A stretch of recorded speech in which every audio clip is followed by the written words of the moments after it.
Hi friends, हम अपने practical life में डे टू डे स्पीकिंग में कुछ पर्टिकुलर विचारों, भावनाओं, कंडीशंस, सिचुएशंस आदि को व्यक्त करने के लिए कुछ विशेष शब्दों का प्रयोग करते हैं जिन्हें अंग्रेजी में हम मॉडल्स के नाम से जानते हैं। तो आज हम लोग मॉडल्स के बारे में चर्चा करने जा रहे हैं।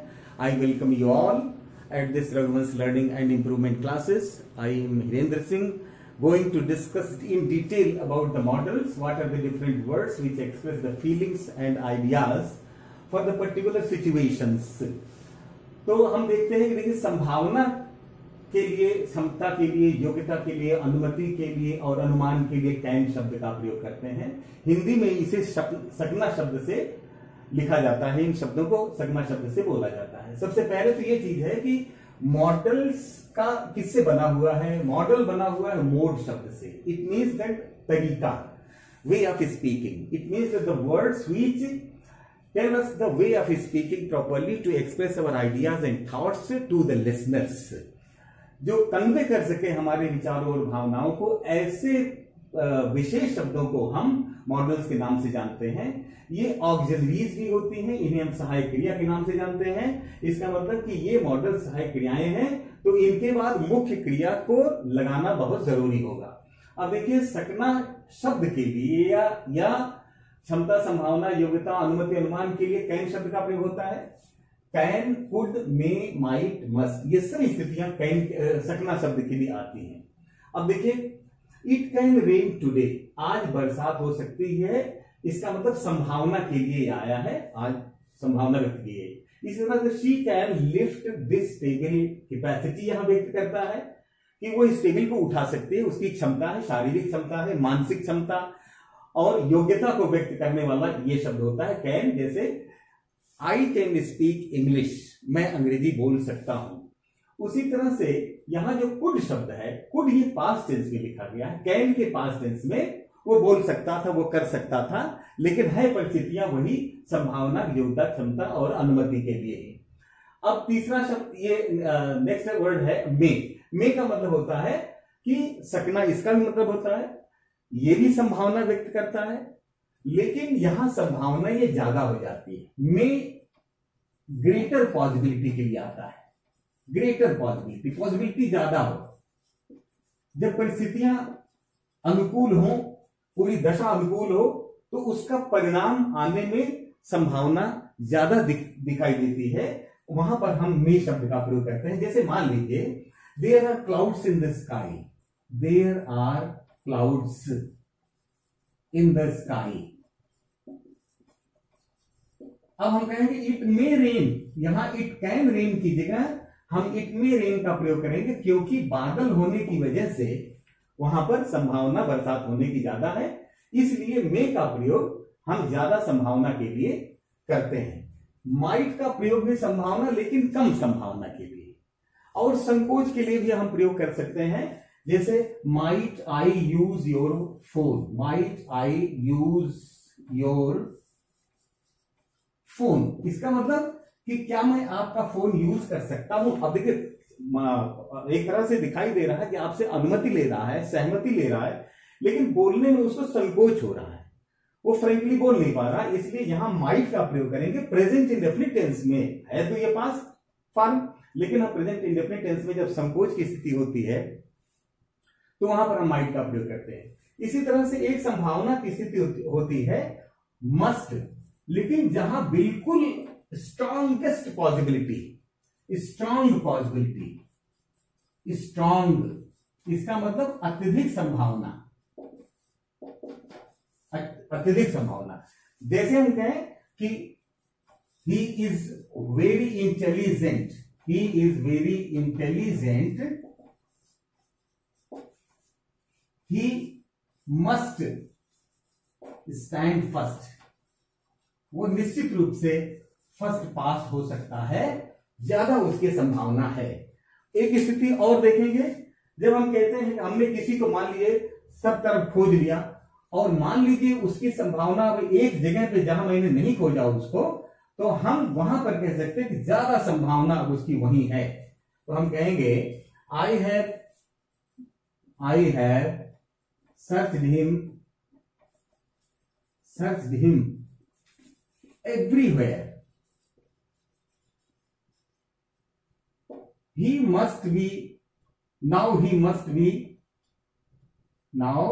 he must be in the manager's room. He must be in the manager's room.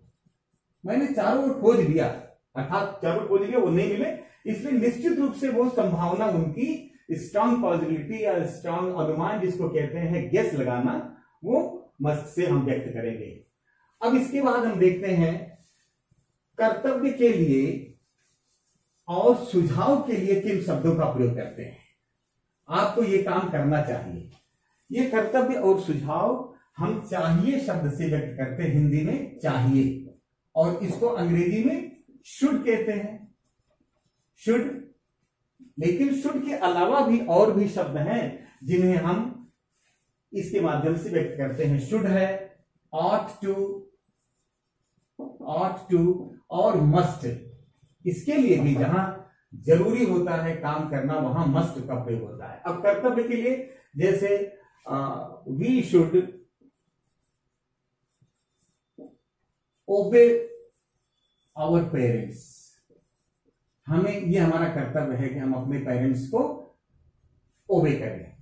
We should complete our work daily. हमें अपना कर्तव्य रोज अपना काम पूरा करना चाहिए, हमारी ड्यूटी है। We should lock the cycle. ये हमारी ड्यूटी है कि हम अपने कर्तव्य को, अपनी साइकिल को लॉक करके रखें। यहां वी शुड, तो ये एक तो कर्तव्य में भी कई स्थितियां होती हैं। एक होता है केवल करना, चाहे आप सुझाव दिया जा रहा है, आप चाहे करें या न करें, और दूसरी स्थिति होती है कि आपके लिए वो करना एक तरह से नैतिक आवश्यक, नैतिक जिम्मेदारी या नैतिक बाध्यता होती है। तो उस नैतिक बाध्यता को हम ought to के माध्यम से व्यक्त करते हैं, नैतिक बाध्यता, नैतिक रूप से। जैसे कहने मतलब कि your parents are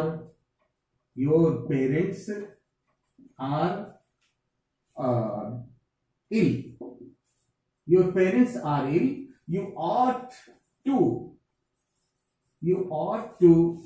look after them,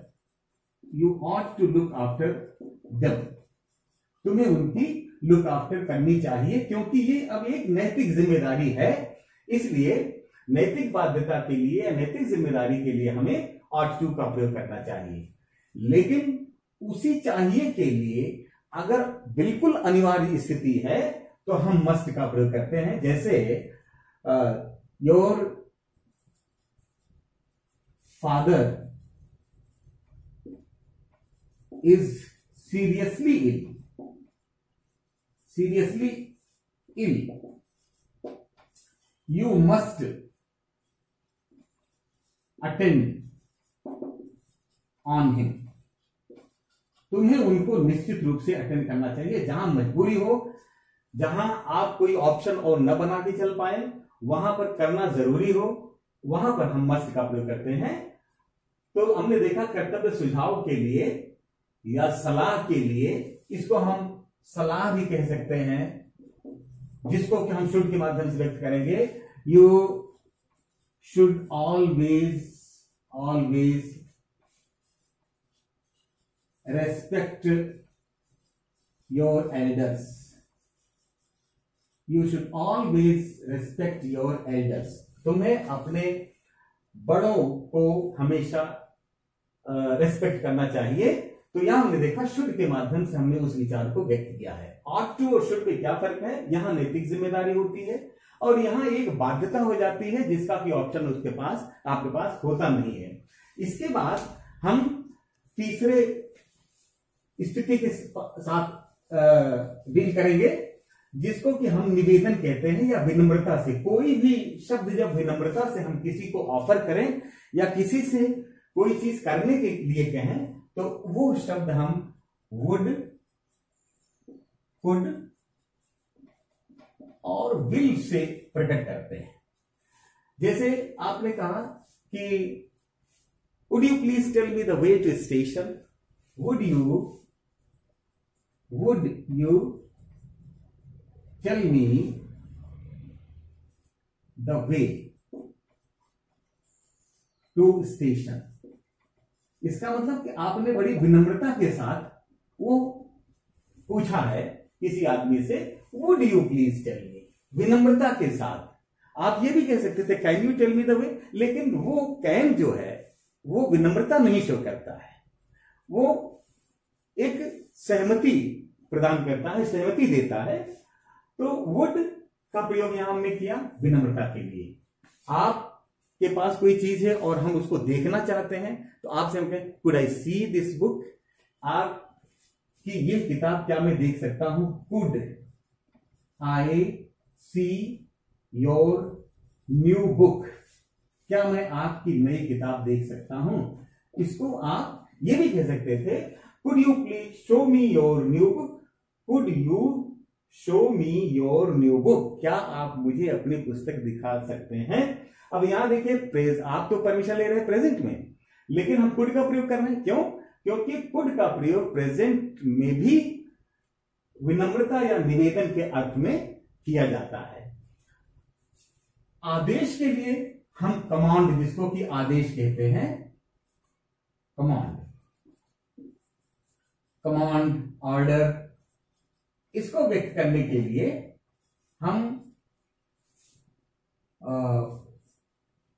shell, will का भी प्रयोग कर सकते हैं कभी हल्के आदेश में, और मस्ट।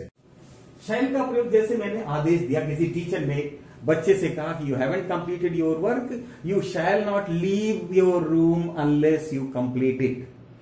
तो काम पूरा नहीं हुआ है, जब तक काम पूरा नहीं होगा तब तक आप रूम को नहीं छोड़ेंगे। तो उस कंडीशन में, क्योंकि अध्यापक का ये कमांड है, आदेश है, उसको हम व्यक्त करेंगे you shall not leave the room the work. जब तक कि काम कंप्लीट नहीं कर लेंगे तब तक नहीं जाएंगे। यहां देखिए शैल।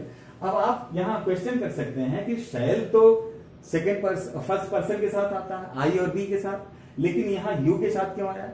इसीलिए क्योंकि ये मॉडल के रूप में प्रयोग हुआ है। जब किसी कमांड की स्थिति या ऑर्डर की स्थिति दिखाई देगी तो सेकंड पर्सन और थर्ड पर्सन के साथ इन अवस्थाओं में कमांड के लिए सेकंड और थर्ड पर्सन के साथ भी शैल का प्रयोग होगा जब कमांड या प्रेशर डालने की स्थिति होगी। इसी तरह से विल भी हम कह सकते हैं, जैसे you will remain there in the class. Monitor से क्लास टीचर कहता है कि you will remain there in the class while the test is going on. You will remain. अब यू विल रिमेन का मतलब क्या? आप वहां पर रहेंगे during the test, during the test. अब यहां पर एक तरह से प्रेशर नहीं है, यहां तो प्रेशर था, तुम तब तक नहीं छोड़ोगे जब तक कि काम नहीं पूरा कर लोगे। यहां पर केवल टीचर कहता है कि यू विल रिमेन देयर, एक आदेश दे रहा है लेकिन इन माइल्ड मैनर, हल्के तरीके से आप वहीं पर रहेंगे। आदेश तो है, but this is not the harshest way of speaking, this is not expressing the pressure, बल्कि यह सामान्य आदेश की भावना को व्यक्त करता है, you will remain during the test. इसी तरह से, लेकिन जब आवश्यक स्थिति हो जाए वहां पर हम मस्ट का प्रयोग करेंगे। All the students must come in school uniform on the function पर, ऑन द एनुअल डे, मान लीजिए एनुअल डे फंक्शन कह दिया, on the annual day function या फंक्शन पर सारे विद्यार्थी अपने स्कूल ड्रेस में ही आएंगे। इसका मतलब जब मस्ट कह दिया गया तो there is no option for the students to avoid the situation. उनको वो इस स्थिति में मस्ट के प्रयोग करने के समय हम देखते हैं कि अगर वो ऐसा काम नहीं करेंगे तो दे विल बी फाइंड, उनको ऊपर चार्ज लगेगा, पेनाल्टी लगेगी, फाइन लगेगा। इसलिए वहां जहां उपाय बचा नहीं सकते हैं वहां मस्ट का प्रयोग करते हैं। अब देखिए दूसरी अन्य अवस्थाएं होती हैं। निवेदन के लिए हमने वुड का प्रयोग किया, आदेश के लिए कमांड का प्रयोग, कमांड और ऑर्डर के लिए हमने शैल, विल और मस्ट का प्रयोग किया। और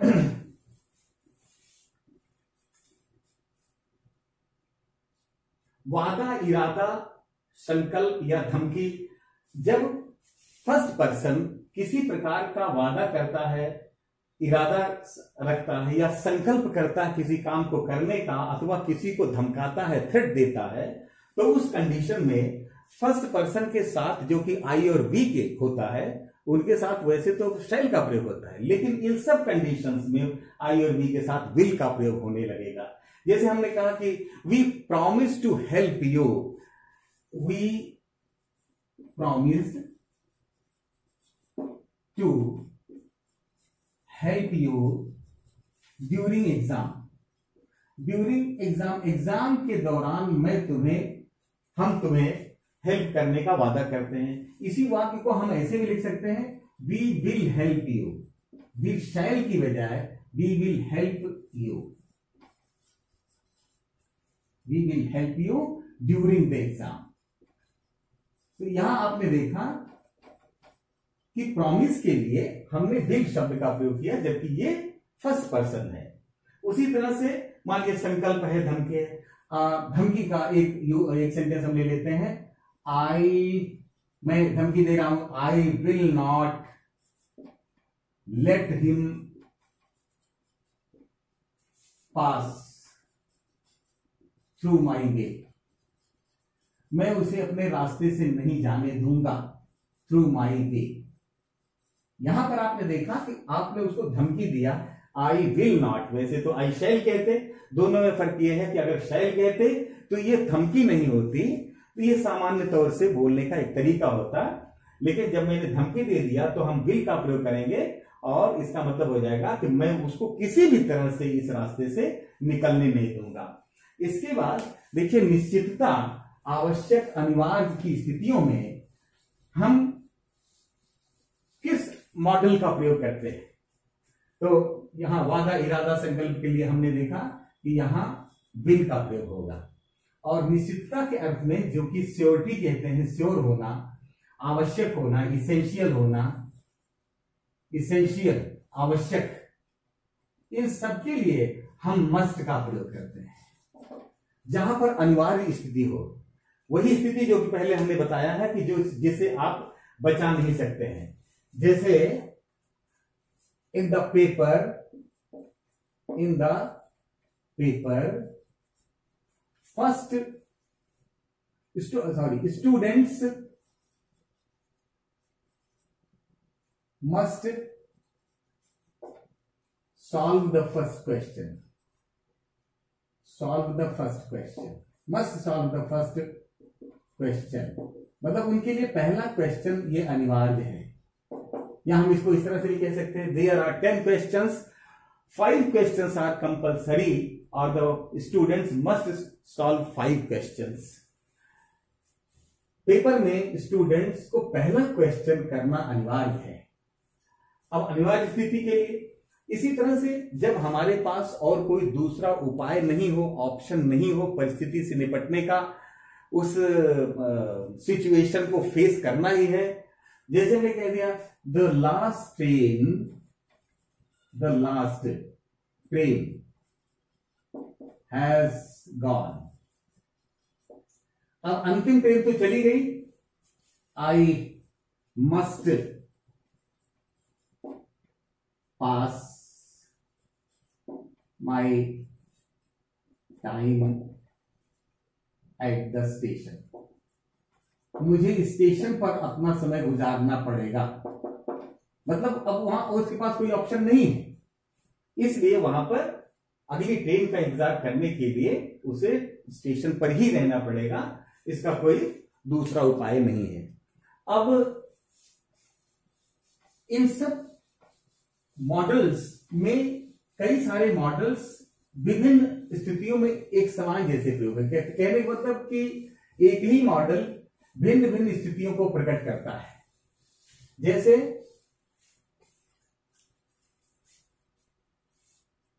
पुरानी आदत के लिए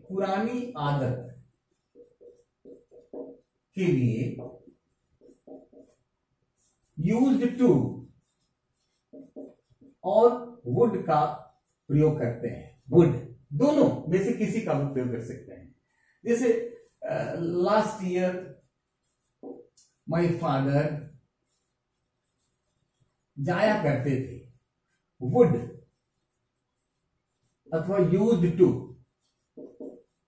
गो ऑन ए वॉक। पिछले साल मेरे पिताजी वॉक पर जाया करते थे, इसका मतलब कि अब वो नहीं जा रहे हैं। निवेदन के लिए हमने 3 शब्दों को देखा। निवेदन के लिए विल, वुड और कुड, इन तीनों में से किसी शब्द का प्रयोग कर सकते हैं, लेकिन वुड में विनम्रता ज्यादा है। वुड विनम्रता के लिए ज्यादा प्रयोग किया जाता है।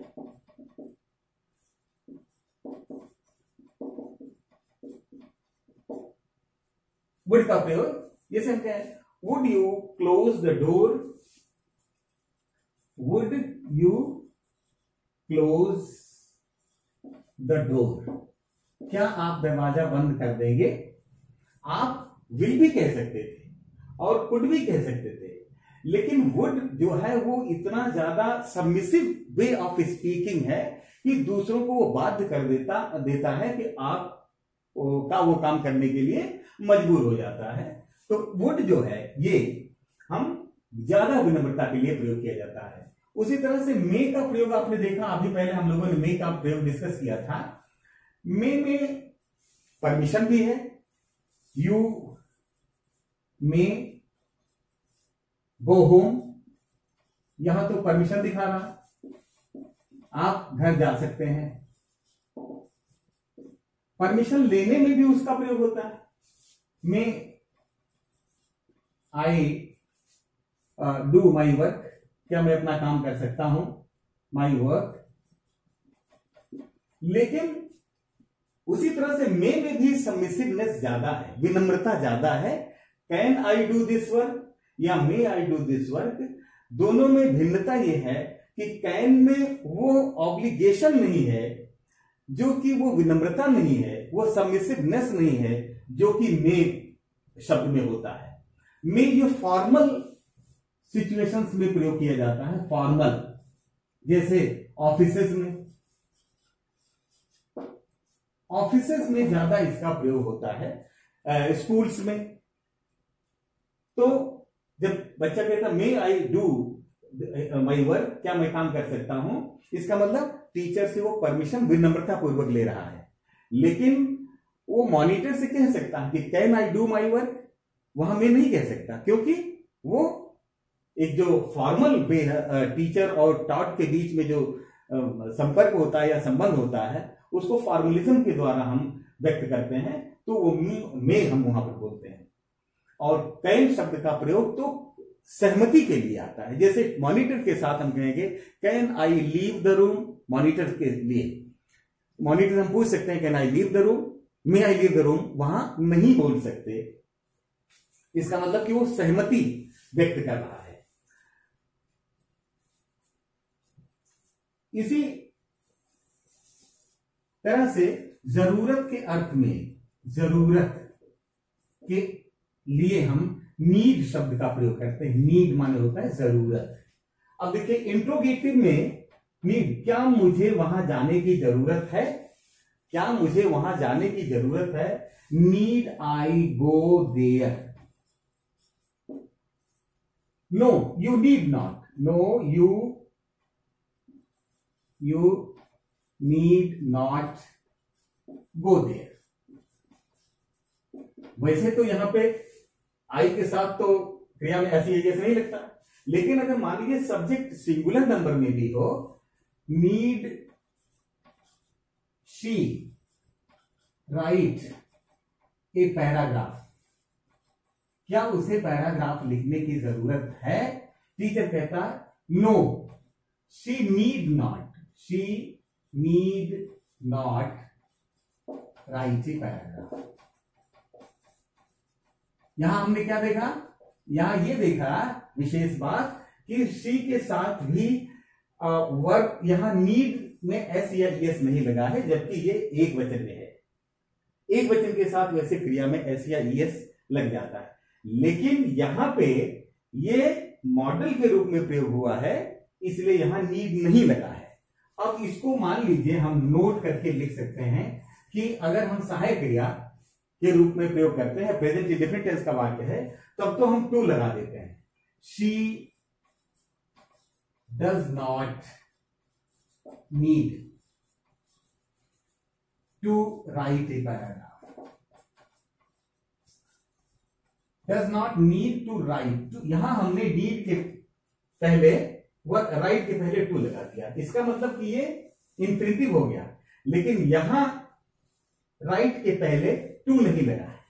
नीड के लिए राइट के पहले हम टू नहीं लगाते। कहने का मतलब कि ये बेयर इंफिनिटिव है, जो कि हम लोग जानते हैं बेयर इंफिनिटिव उन शब्दों को कहते हैं जिनके पहले टू का प्रयोग नहीं होता है, जैसे नीड के लिए, हेल्प के लिए, मेक के लिए, इन सब के लिए इनको हम बेयर इंफिनिटिव कहते हैं, बिड के लिए आदि अवस्थाओं में।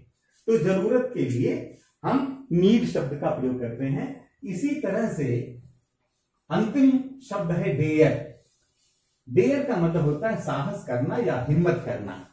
डेयर, जिस तरह से डेयर नीड शब्द का प्रयोग किया जाता है कि एक वचन के साथ भी उसमें एस या एस नहीं आता है, उसी तरह से डेयर में भी साहस या हिम्मत करना, साहस या हिम्मत, इसको करेज कहते हैं।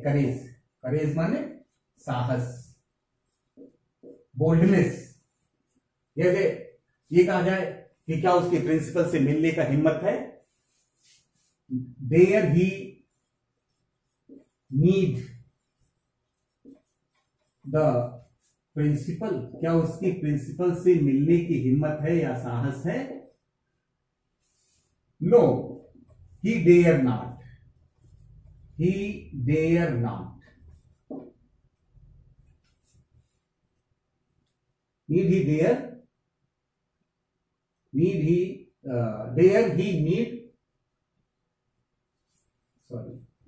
dare he meet the principal? No, he dare not meet the principal. Meet the principal, इसका मतलब कि वो मीट मीन्स मिलना, क्या उसकी प्रिंसिपल से मिलने की हिम्मत है? No, he dare not meet the principal. यहां भी आपने देखा कि डेयर के साथ हमने मीट के पहले टू नहीं प्रयोग किया है। डेयर ही मीट, यहां भी टू का प्रयोग नहीं हुआ है, यहां भी डेयर के लिए हमने टू का प्रयोग नहीं किया है, साथ इंफिनिटिव का प्रयोग नहीं किया है, जैसा कि in most of the senses में हम दूसरे सेंटेंसेस में या वर्ब्स के साथ हम प्रयोग करते हैं, लेकिन इसमें हमने प्रयोग नहीं किया है। इस प्रकार से हमने मॉडल्स के एक उस ऐसी स्थिति का हमने एक्सप्लेन आपके सामने किया है, जो कि निश्चित रूप से आपके प्रैक्टिकली स्पीकिंग में एंड राइटिंग में बहुत हेल्पफुल रहेगा। Thank you very much for attending this session.